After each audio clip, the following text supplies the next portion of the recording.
Super Pole win, 2 sprint race wins, and the main event overall.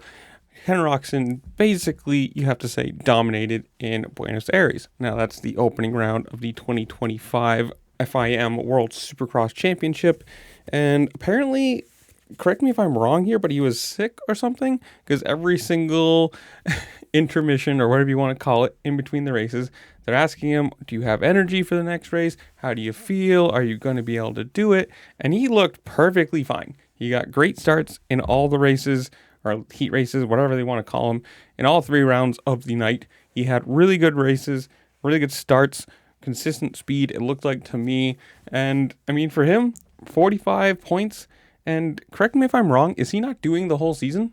I could be wrong in this, but I'm pretty sure I heard them saying something about he's not doing the next round. He's only doing 2 or 3 out of the 5 or something like that, which is very strange because it seems like he's the guy to beat. Obviously, Tomac won last year, but it's one of those things. If you race the first round and you absolutely dominate it, you're 45 points ahead of Justin Cooper, who's a wild card, and Deegan, who's 32, who's also a wild card.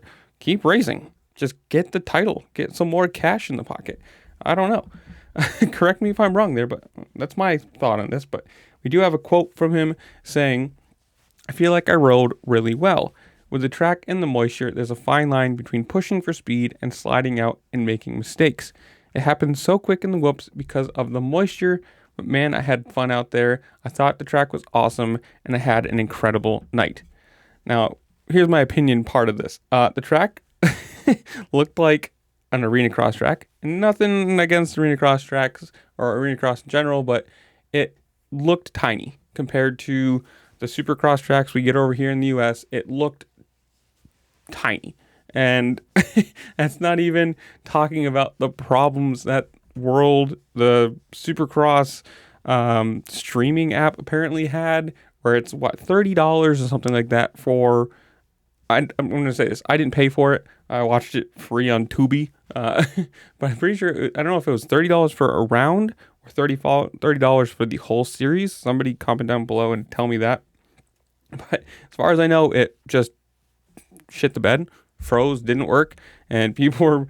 I'm assuming probably pretty mad about it. If you pay to watch, a few races and it's that much money and then it doesn't work at all, yeah, it's not going to be very great. But I mean, good job for him for looking good. I mean, obviously he's in the later stages of his career, and wins titles, bonus money and everything. Not saying it's going to end immediately, but it's towards the end of the longevity of it. So the longer he can go, the better it is. And hopefully this gives him a little bit of confidence for, Supercross, this series, or for our Supercross.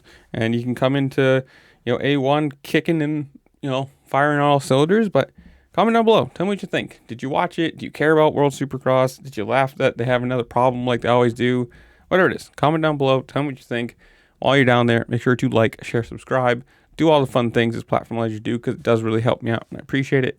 And with that, I'll see you later. Peace.